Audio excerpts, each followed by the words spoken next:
Bienvenidos a La Voz de Papel, canal de YouTube dedicado a compartir audiolibros para que puedas disfrutar de tu libro favorito en voz alta.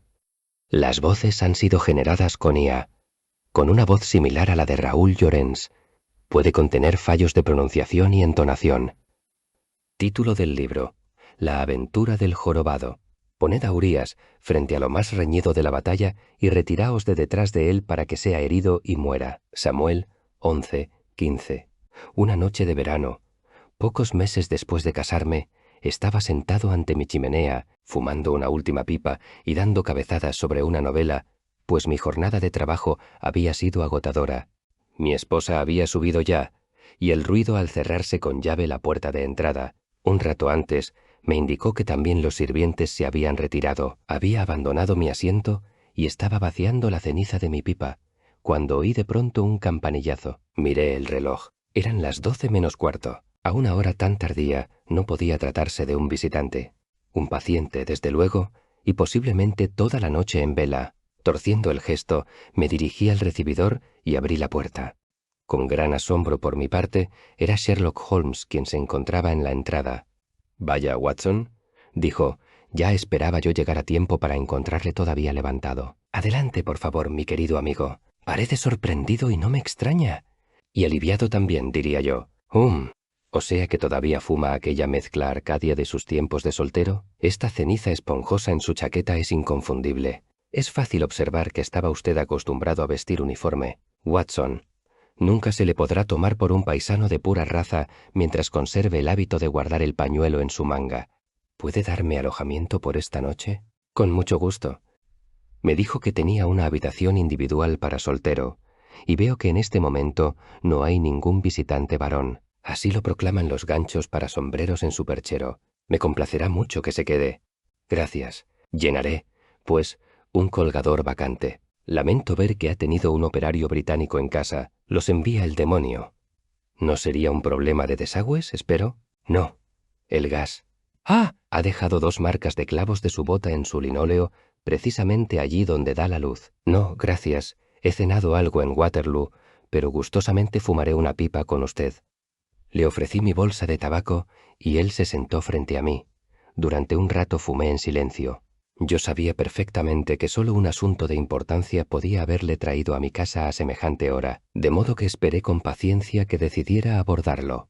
«Veo que en estos momentos está muy ocupado profesionalmente», comentó dirigiéndome una mirada penetrante. «Sí, he tenido un día atareado», contesté. «Tal vez a usted le parezca una necedad», añadí, «pero de hecho no sé cómo lo ha podido deducir». Holmes se rió para sus adentros. «Tengo la ventaja de conocer sus costumbres, mi querido Watson», dijo. «Cuando su ronda es breve, va usted a pie, y cuando es larga toma un coche de alquiler. Ya que percibo que sus botas, aunque usadas, nada tienen de sucias, no me cabe duda de que últimamente su trabajo ha justificado tomar el coche». «¡Excelente!», exclamé. «Elemental, querido Watson», dijo él. «Es uno de aquellos casos en los que quien razona puede producir un efecto que le parece notable a su interlocutor, porque a éste se le ha escapado el pequeño detalle que es la base de la deducción. Lo mismo cabe decir, mi buen amigo, sobre el efecto de algunos de esos pequeños relatos suyos, que es totalmente el de un espejismo, puesto que depende del hecho de que usted retiene entre sus manos ciertos factores del problema que nunca le son impartidos al lector. Ahora bien, en este momento me encuentro en la misma situación de estos lectores, pues tengo en esta mano varios cabos de uno de los casos más extraños que nunca hayan llenado de perplejidad el cerebro de un hombre, y sin embargo me faltan 1 o 2 que son necesarios para completar mi teoría. Pero los tendré, Watson, los tendré». Sus ojos centellearon y un leve rubor se extendió por sus flacas mejillas. Por un instante se alzó el velo ante su naturaleza viva y entusiasta, pero solo por un instante. Cuando le miré de nuevo, su cara había adoptado otra vez aquella impasibilidad de indio piel roja que había movido a tantos a mirarle como una máquina y no como un hombre. «El problema presenta rasgos interesantes», dijo. «Puedo decir que incluso características excepcionales muy interesantes. Ya he examinado el asunto y he llegado, según creo, cerca de la solución. Si pudiera usted acompañarme en esta última etapa, me prestaría un servicio más que considerable». «Me encantaría. ¿Podría ir mañana a Aldershot?» No dudo de que Jackson me sustituirá en mi consulta. Muy bien. Deseo salir de Waterloo en el tren de las 11:10, lo cual me da tiempo de sobra. Pues entonces, si no tiene demasiado sueño, le haré un esbozo de lo que ha ocurrido y de lo que queda por hacer. Tenía sueño antes de llegar usted. Ahora estoy perfectamente despejado. Resumiré la historia tanto como sea posible sin omitir nada que pueda ser vital para el caso. Es concebible que usted haya leído incluso alguna referencia al mismo. Es el supuesto asesinato del coronel Barclay, de los Royal Mallows, en Aldershot, lo que estoy investigando. No he oído nada al respecto. Es que todavía no ha despertado una gran atención, excepto localmente. Son hechos que solo cuentan con un par de días. Brevemente son los siguientes.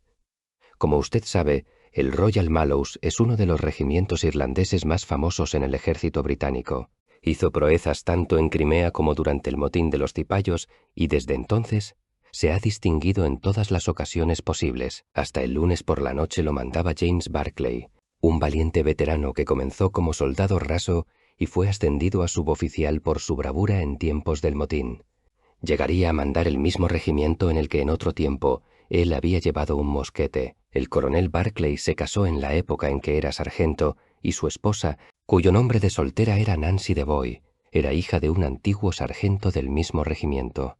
Hubo, por tanto, como puede imaginar, alguna leve fricción social cuando la joven pareja, pues jóvenes eran aún, se encontró en su nuevo ambiente. No obstante, parece ser que se adaptaron con rapidez y, según tengo entendido, la señora Barclay siempre fue tan popular entre las damas del regimiento como lo era su marido entre sus colegas oficiales. Añadiré que era una mujer de gran belleza y que incluso ahora, cuando lleva más de 30 años casada, todavía presenta una espléndida apariencia. Todo indica que la vida familiar del coronel Barclay fue tan feliz como regular. El mayor Murphy, al que debo la mayor parte de mis datos, me asegura que nunca oyó que existiera la menor diferencia entre la pareja. En conjunto, él piensa que la devoción de Barclay a su esposa era mayor que la que su esposa sintiera por él. Barclay se sentía muy intranquilo si se apartaba del lado de ella por un día. Ella, en cambio, aunque afectuosa y fiel, no revelaba un cariño tan avasallador, pero los dos eran considerados en el regimiento como el mejor modelo de una pareja de mediana edad. No había absolutamente nada en sus relaciones mutuas que anunciara a la gente la tragedia que iba a producirse más tarde. Al parecer, el coronel Barclay presentaba algunos rasgos singulares en su carácter. En su talante usual, era un viejo soldado animoso y jovial, pero había ocasiones en que daba la impresión de ser capaz de mostrarse considerablemente violento y vindicativo. Sin embargo, por lo que parece, este aspecto de su naturaleza jamás se había vuelto contra su esposa. Otro hecho que había llamado la atención del mayor Murphy, así como de 3 de los otros 5 oficiales con los que hablé, era el singular tipo de depresión que a veces le acometía. Tal como lo expresó el mayor, a menudo la sonrisa se borraba de sus labios, como si lo hiciera una mano invisible, cuando se estaba sumando a las bromas y el regocijo en la mesa de los oficiales. Durante varios días, cuando este humor se apoderaba de él, permanecía sumido en el más profundo abatimiento. Esto y un cierto toque de superstición eran los únicos rasgos inusuales que en su manera de ser habían observado sus hermanos de armas. Esta última peculiaridad asumía la forma de una repugnancia respecto a quedarse solo, especialmente después de oscurecido, y este detalle pueril en una personalidad tan conspicuamente varonil había suscitado comentarios y conjeturas. El primer batallón de los Royal Mallows, el antiguo 117, lleva varios años estacionado en Aldershot. Los oficiales casados viven fuera de los cuarteles y durante todo este tiempo el coronel había ocupado una villa llamada Lachin, a cosa de media milla del campamento norte. La casa se alza en terreno propio, pero su ala oeste no se halla a más de 30 yardas de la carretera principal. Un lacayo y 2 camareras constituyen la servidumbre. Ellos, junto con sus señores, eran los únicos ocupantes de Lachin, ya que los Barclay no tenían hijos, y no era usual en ellos tener visitantes instalados. Pasemos ahora a lo sucedido en Lachin entre las 9 y las 10 del pasado lunes. Al parecer, la señora Barclay pertenecía a la Iglesia Católica Romana y se había interesado vivamente por la creación del gremio de San Jorge, formado en conexión con la capilla de Watt Street, con la finalidad de suministrar ropas usadas a los pobres. Aquella noche, a las 8, había tenido lugar una reunión del gremio, y la señora Barclay había cenado apresuradamente a fin de llegar puntual a la misma. Al salir de su casa, el cochero la oyó dirigir una observación de tipo corriente a su marido y asegurarle que no tardaría en volver. Llamó después a la señorita Mornison, una joven que vive en la villa contigua, y fueron las dos juntas a la reunión. Esta duró 40 minutos y a las 9:15 la señora Barclay regresó a su casa, después de dejar a la señorita Mornison ante la puerta de la suya. Al pasar, hay en la Chin una habitación que se utiliza como sala de estar por la mañana. Da a la carretera y una gran puerta cristalera de hojas plegables se abre desde ella sobre el césped. Este se extiende a lo largo de unas 30 yardas y solo lo separa de la carretera un muro bajo rematado por una barandilla de hierro. En esta habitación entró la señora Barclay al regresar. Las cortinas no estaban corridas, ya que rara vez se utilizaba aquella sala por la noche, pero la propia señora Barclay encendió la lámpara y después tocó la campanilla para pedir a Jane Stewart, la primera camarera, que le sirviera una taza de té, cosa que era más bien contraria a sus hábitos usuales. El coronel había estado sentado en el comedor, pero al oír que su esposa ya había regresado, se reunió con ella en la sala mencionada. El cochero le vio atravesar el vestíbulo y entrar en ella. Nunca más se le volvería a ver con vida. El té que ella había pedido le fue subido al cabo de 10 minutos, pero la sirvienta, al acercarse a la puerta, oyó, sorprendida, las voces de su señor y su señora entregados a un furioso altercado. Llamó, sin recibir respuesta alguna, e incluso hizo girar el pomo de la puerta, pero resultó que ésta estaba cerrada por el interior. Como es natural, bajó corriendo para advertir a la cocinera, y las dos mujeres, acompañadas por el lacayo, subieron al vestíbulo y escucharon la disputa que proseguía con la misma violencia. Todos coinciden en que solo se oían dos voces, la de Barclay y la de su mujer. Las frases emitidas por Barclay eran breves y expresadas con voz queda, de modo que ninguna de ellas les resultaba audible a los que escuchaban tras la puerta. Las de la señora, en cambio, eran más cortantes y cuando alzaba la voz se oían perfectamente. «¡Eres un cobarde!», le repetía una y otra vez. «¿Qué podemos hacer ahora? ¿Qué podemos hacer ahora? ¡Devuélveme la vida! No quiero volver a respirar nunca más el mismo aire que tú. ¡Cobarde! ¡Cobarde!». Esto eran fragmentos de la conversación de ella, que terminaron con un grito repentino y espantoso proferido por la voz del hombre, junto con el ruido de una caída y un penetrante chillido de la mujer. Convencido de que había ocurrido alguna tragedia, el cochero se abalanzó hacia la puerta y trató de forzarla, mientras del interior brotaba un grito tras otro. No le fue posible, sin embargo, abrirla, y las sirvientas estaban demasiado acongojadas por el miedo para poder prestarle alguna ayuda. Pero entonces se le ocurrió súbitamente una idea y cruzó corriendo la puerta del vestíbulo y salió a la extensión de césped, sobre la que se abría la gran puerta cristalera de hojas plegables. Un lado de éstas estaba abierto, cosa según creo usual en verano, y sin dificultad pudo entrar en la habitación. Su señora había dejado de gritar y estaba echada, sin conocimiento, en un sofá, en tanto que, con los pies sobre el costado de una butaca y la cabeza en el suelo, cerca del ángulo del guardafuegos, yacía el infortunado militar, muerto y en medio de un charco de su propia sangre. Naturalmente, el primer pensamiento del cochero, al descubrir que nada podía hacer por su amo, fue el de abrir la puerta, pero entonces se presentó una dificultad tan singular como inesperada. La llave no se encontraba en la parte interior de la puerta, y no fue posible encontrarla en parte alguna de la habitación.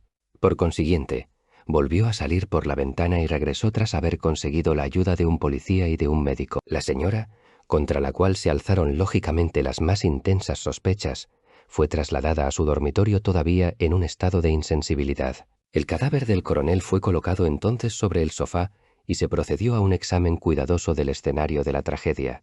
Se comprobó que la herida infligida al infortunado veterano era un corte desigual, de unos 4 dedos de longitud, en la parte posterior de la cabeza, que indudablemente había sido causado por un golpe violento asestado con un instrumento contundente. Tampoco fue difícil deducir cuál pudo haber sido esta arma.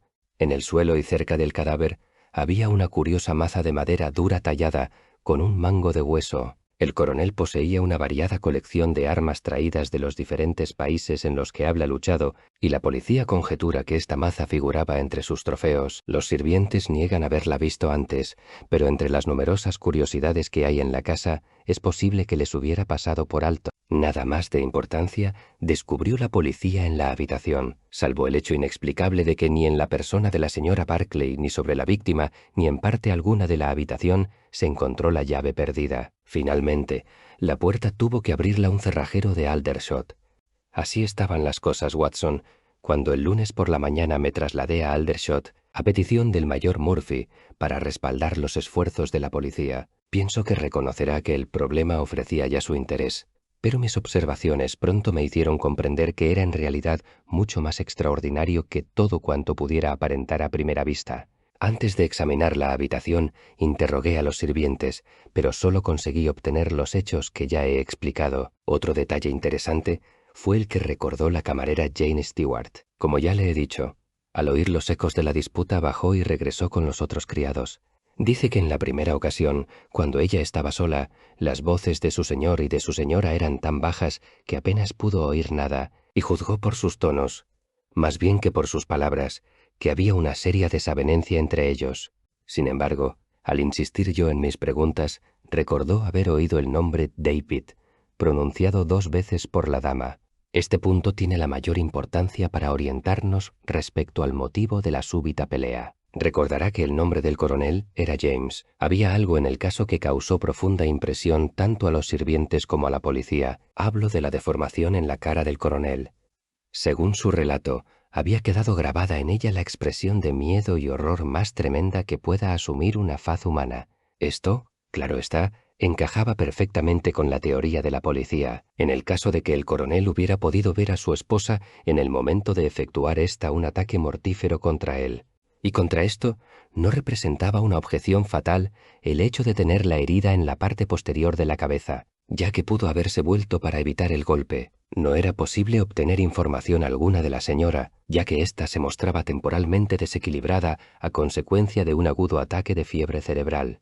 Supe por la policía que la señorita Mornison, que, como recordará, salió aquella noche con la señora Barclay, negaba tener la menor idea acerca de lo que había causado el mal humor de su compañera al volver. Una vez reunidos estos hechos, Watson, fumé varias pipas mientras meditaba sobre ellos, tratando de separar los que eran cruciales de otros, que eran meramente incidentales. No cabía la menor duda de que el punto más distintivo y sugestivo en el caso era la desaparición de la llave de la puerta. Un registro a fondo no había permitido encontrarla en la habitación y, por consiguiente, habían de habérsela llevado. Pero ni el coronel ni la esposa del coronel pudieron apoderarse de ella. Esto quedaba bien claro. Por consiguiente, tenía que haber entrado en la habitación una tercera persona, y esta tercera persona solo pudo haber entrado por la ventana.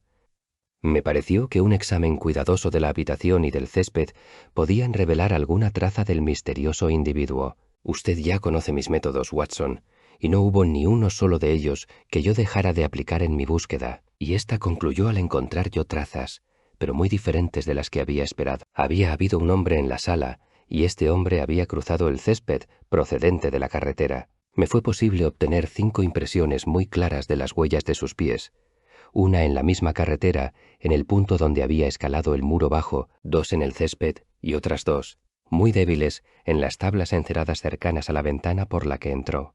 Al parecer, había corrido por el césped, pues las huellas del dedo gordo eran mucho más profundas que las de los talones. Pero no fue el hombre el que me sorprendió, sino su acompañante. ¿Su acompañante? Holmes extrajo de su bolsillo una hoja grande de papel plegada y la desdobló cuidadosamente sobre su rodilla. ¿Qué me dice de esto?, preguntó. El papel estaba cubierto por dibujos de huellas de patas de un animal pequeño. Tenía 5 almohadillas bien marcadas y una indicación de uñas largas, y toda la huella mostraba más o menos el tamaño de una cucharilla de postre. «Es un perro», dije.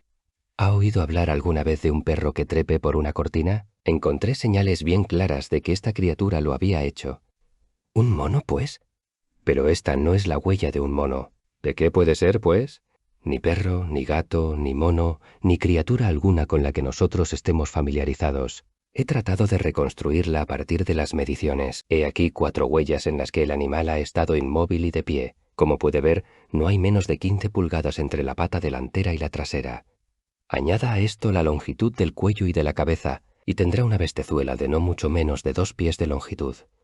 Probablemente más si existe una cola, pero observe ahora esta otra medición. El animal se ha estado moviendo y tenemos la longitud de su paso. En cada caso es tan solo de unas 3 pulgadas. Como ve, existe una indicación de un cuerpo largo con unas patas muy cortas unidas a él. No ha tenido la consideración de dejar una muestra de su pelo tras de sí, pero su forma general ha de ser la que he indicado. Puede trepar por una cortina y es carnívoro. ¿Cómo lo deduce? Porque trepó por la cortina. En la ventana colgaba una jaula con un canario. Parece ser que su objetivo era apoderarse del pájaro. ¿Qué era entonces este animal? Ah, si pudiera darle un nombre, habría avanzado un buen trecho hacia la solución del caso. Bien mirado, se trata probablemente de alguna criatura de la tribu de las comadrejas o los armiños y, sin embargo, es más grande que todos los ejemplares de estas especies que yo haya visto jamás. ¿Pero qué tuvo que ver con el crimen? Esto también queda oscuro, pero, como observará, sabemos que hubo un hombre en el camino presenciando la disputa entre los Barclay, puesto que había luz en la habitación y las cortinas no estaban corridas. Sabemos también que corrió a través del césped, entró en la habitación acompañado por un animal extraño, y que o bien golpeó al coronel, o éste se desplomó a causa del tremendo susto que le causó su visión, y se partió la cabeza en la esquina del guardafuegos. Finalmente, tenemos el curioso hecho de que el intruso se llevó la llave al marcharse. Parece como si sus descubrimientos hubieran dejado el asunto más oscuro de lo que ya estaba. Observe. Así es, indudablemente han demostrado que el caso es mucho más profundo de lo que se conjeturó al principio. Medité detenidamente la cuestión y llegué a la conclusión de que debo enfocar el caso desde otro aspecto. Pero de hecho, Watson, le estoy manteniendo levantado y puedo contarle perfectamente todo esto en nuestro viaje de mañana a Aldershot. Gracias, pero ha llegado demasiado lejos para detenerse ahora. Yo tenía la certeza de que, cuando la señora Barclay salió de su casa a las 7:30, estaba en buena relación con su marido. Como creo haber dicho ya, nunca mostraba de forma ostentosa su afecto, pero el cochero la oyó departir amistosamente con el coronel. Ahora bien, la misma certeza tuve de que, al regresar, se retiró inmediatamente a la habitación en que menos probabilidades tenía de ver a su esposo, y allí pidió té, como era propio de una mujer presa de agitación, y finalmente, al presentarse él, prorrumpió en violentas recriminaciones. Por consiguiente, algo había ocurrido entre las 7:30 y las 9, algo que alteró por completo los sentimientos de ella respecto a él. Pero la señorita Mornison no se había separado de ella durante esta hora y media, y era absolutamente seguro, por tanto, a pesar de su negativa, que algo tenía que saber ella respecto al asunto. Mi primera conjetura fue la posibilidad de que entre esta joven y el veterano militar existiera alguna relación que éste hubiera confesado ahora a su esposa. Esto explicaría la indignación de ésta a su regreso y también la negativa de la joven en lo tocante a que hubiera ocurrido algo. Tampoco era del todo incompatible con la mayoría de palabras que pudieron oírse, pero existía la referencia a un tal David y también el contrapeso del bien sabido afecto del coronel por su mujer, ello sin hablar de la trágica intrusión de este otro hombre que, desde luego, bien podía estar totalmente desvinculada de todo lo ocurrido antes. No resultaba nada fácil seguirlo todo paso a paso, pero en conjunto yo me sentía inclinado a descartar la idea de que hubiera habido algo entre el coronel y la señorita Mornison, pero cada vez estaba más convencido de que esta joven tenía la clave de lo que provocó el odio de la señora Barclay contra su marido. Por consiguiente, tomé la lógica medida de visitar a la señorita Mornison, explicarle que tenía la absoluta certeza de que ella retenía datos que obraban en su poder y asegurarle que su amiga la señora Barclay podía verse en el banquillo, con peligro de una sentencia capital, a no ser que se aclarase la cuestión. La señorita Mornison es una jovencita pequeña, con ojos tímidos y rubios cabellos, pero a la que no le faltan, ni mucho menos, astucia y sentido común. Después de hablar yo, reflexionó durante algún tiempo y acto seguido, volviéndose resueltamente hacia mí, comenzó una notable declaración que procedo a condensarle. Prometí a mi amiga no decir nada al respecto, y una promesa es una promesa, dijo. Pero si de veras puedo ayudarla cuando se encuentra bajo una acusación tan grave, y cuando su boca, pobrecita, se ve cerrada por la enfermedad, creo que estoy liberada de mi promesa. Yo le diré exactamente lo que ocurrió el lunes por la tarde. Regresábamos de la misión de Watt Street a eso de las 8:15. En nuestro camino teníamos que pasar por Hudson Street, que es una calle muy tranquila. Solo hay un farol en ella, en la acera izquierda, y al acercarnos a él, Vi venir hacia nosotros un hombre con la espalda muy encorvada y con algo semejante a una caja colgada de un hombro. Parecía deforme, pues caminaba con la cabeza gacha y las rodillas dobladas. Al cruzarnos con él, levantó la cara para mirarnos bajo el círculo de luz que proyectaba el farol. Al hacerlo, se detuvo y gritó con una voz terrible: «¡Dios mío! ¡Pero si es Nancy!». La señora Barclay se volvió con una palidez total y se hubiera caído de no haberla sostenido aquel ser de tan horrendo aspecto. Me disponía a llamar a un guardia, cuando ella, con gran sorpresa por mi parte, dirigió educadamente la palabra al hombre. «Durante estos 30 años te he creído muerto, Henry», le dijo con voz temblorosa. «¿Y yo?», contestó él. Fue terrible oír el tono con el que pronunció estas palabras. Tenía un rostro muy moreno y tremebundo, y un brillo en los ojos que todavía vuelvo a ver en sueños. Cabellos y patillas estaban entreverados de gris, y tenía toda la cara arrugada y llena de surcos, como una manzana marchita. «Sigue un rato tu camino, querida», me dijo la señora Barclay. «Quiero hablar un momento con este hombre. No hay nada que temer». Trataba de hablar con naturalidad, pero estaba todavía mortalmente pálida, y el temblor de sus labios apenas le permitía articular las palabras. Hice lo que ella me pedía, y los dos hablaron durante varios minutos. Después ella bajó por la calle con los ojos llameantes. Vi que el pobre inválido, de pie junto al farol, alzaba los puños cerrados en el aire, como si la rabia le hubiera enloquecido. Ella no dijo ni palabra hasta que llegamos a mi puerta, pero entonces me estrechó la mano y me rogó que no contara a nadie lo ocurrido.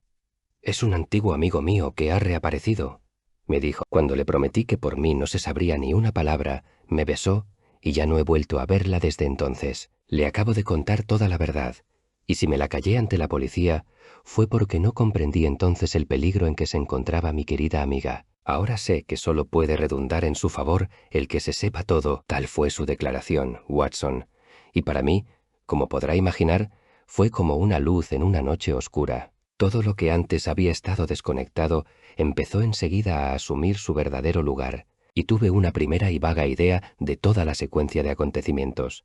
Mi próximo paso consistía, evidentemente, en hallar al hombre que había causado una impresión tan notable en la señora Barclay. Si todavía se encontraba en Aldershot, la cuestión no sería tan difícil. No hay un número muy elevado de civiles, y un hombre deformado forzosamente había de llamar la atención. Pasé un día buscando, y al atardecer, aquel mismo atardecer, Watson ya había dado con él. El hombre se llama Henry Wood y vive en una habitación de la misma calle en la que le encontraron las dos mujeres. Lleva solo 5 días en la población. Simulando ser un agente del registro, tuve una interesante conversación con su patrona. El hombre ejerce el oficio de actor y prestidigitador. Una vez caída la noche, va de una cantina a otra y ofrece en ellas su pequeño espectáculo. Lleva consigo en aquella caja un animalillo que a la patrona parece causarle una considerable inquietud, ya que nunca ha visto un animal semejante. Él lo utiliza en algunos de sus trucos, según cuenta ella. Esto fue lo que pudo explicarme la mujer, así como también que era muy extraño que el hombre viviera teniendo en cuenta lo muy retorcido que estaba, que hablaba a veces en una lengua extraña, y que en las 2 últimas noches le había oído gemir y llorar en su habitación. Era buen pagador, pero en lo que le entregó le dio lo que parecía ser un florín falso. Me lo enseñó, Watson, y era una rupia india. Y ahora, mi querido amigo, ya ve usted exactamente dónde nos encontramos y por qué quiero tenerle a mi lado. Está perfectamente claro que cuando las damas se alejaron de ese hombre, él las siguió a distancia, que presenció a través de la ventana la disputa entre marido y mujer, que irrumpió en la habitación y que el animalillo que llevaba en la caja quedó en libertad. Todo esto ofrece la mayor certeza, pero él es la única persona de este mundo que puede decirnos exactamente lo que sucedió en aquella habitación. ¿Y tiene la intención de preguntárselo a él? Desde luego, pero en presencia de un testigo. Y yo soy el testigo. Si tiene esa bondad. Si él puede explicar lo sucedido, pues muy bien. Y si se niega, no tendremos más alternativa que la de pedir un mandamiento. ¿Y cómo sabe que él estará allí cuando nosotros lleguemos? Tenga la seguridad de que he tomado algunas precauciones. He puesto a vigilarle a uno de mis chicos de Baker Street, que se agarraría a él como una lapa fuera donde fuera. Mañana lo encontraremos en Hudson Street, Watson, y entre tanto yo sí que sería un criminal si le mantuviera alejado de la cama por más tiempo. Era mediodía cuando nos encontramos en la escena de la tragedia y, bajo la orientación de mi compañero, nos dirigimos sin pérdida de tiempo a Hudson Street.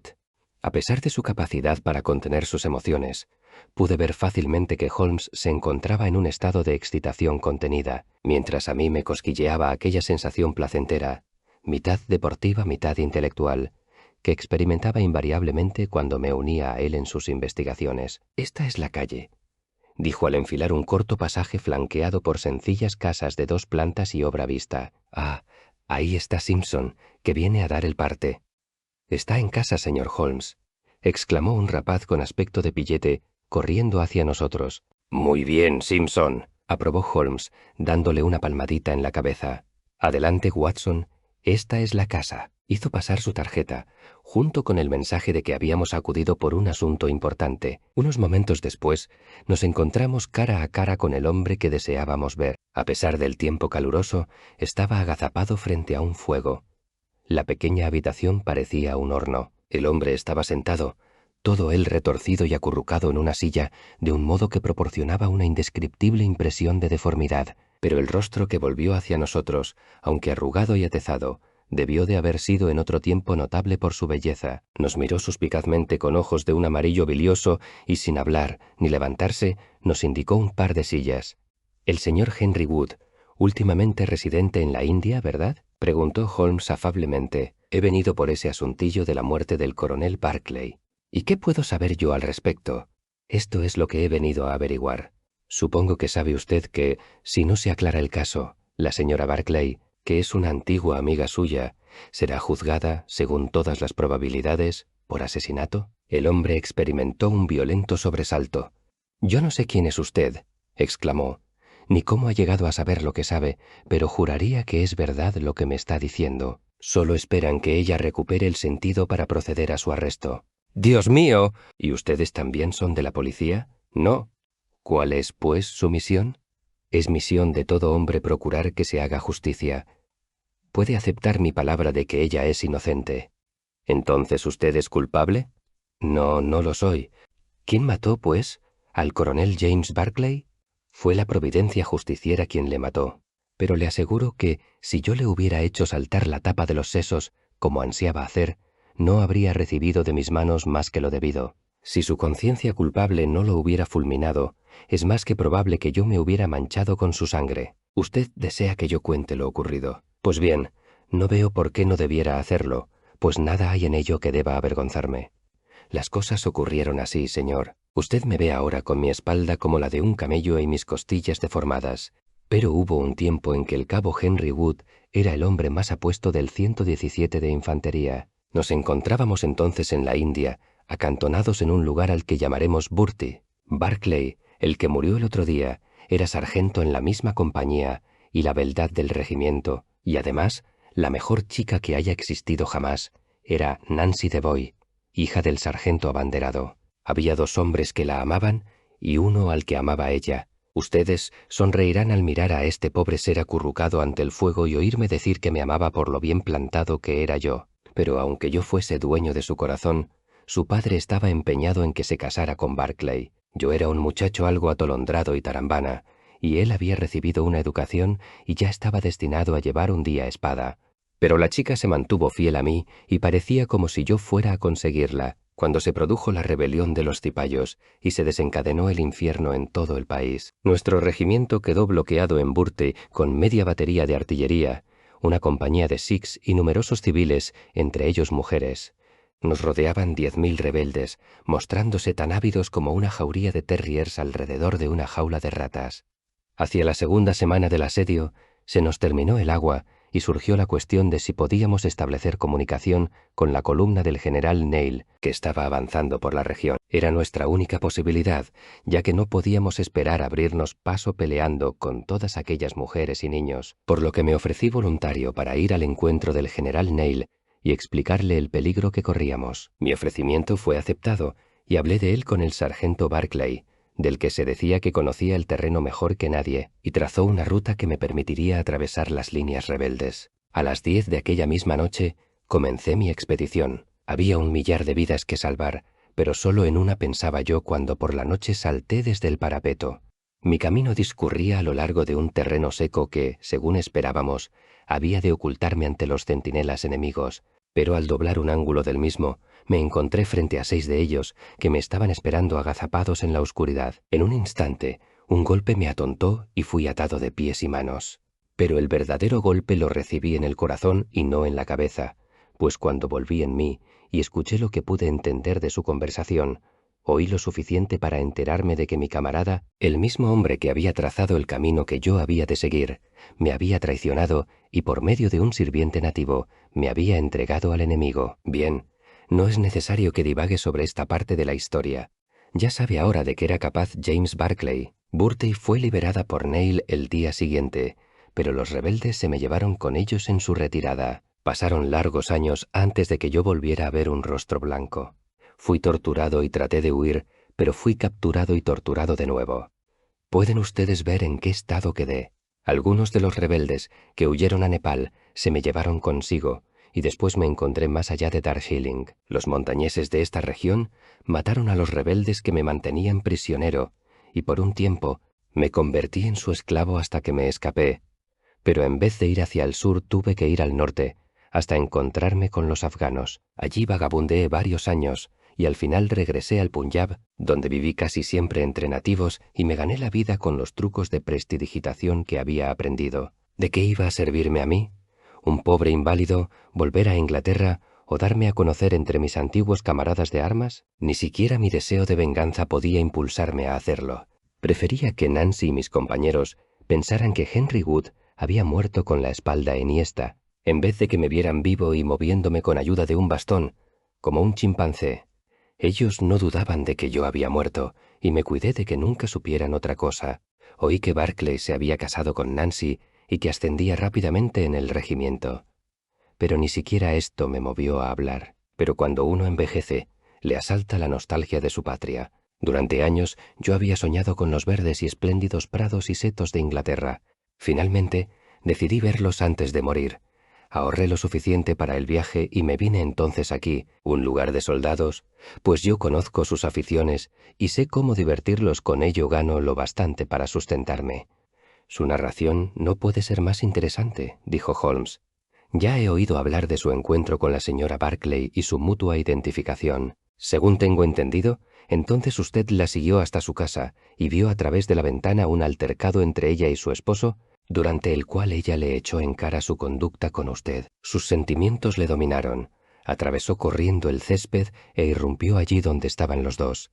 Así fue, señor. Y al verme a mí, él asumió una expresión como nunca se la he visto a ningún hombre, y se cayó dándose un golpe en la cabeza contra el guardafuegos. Pero ya estaba muerto antes de caerse. Leí la muerte en su cara tan claramente como ahora puedo leer ese texto a la luz del fuego. La mera visión de mi persona fue como una bala que atravesara su corazón culpable. Y entonces, Nancy se desmayó y yo le arranqué de la mano la llave de la puerta, con la intención de abrirla y pedir auxilio.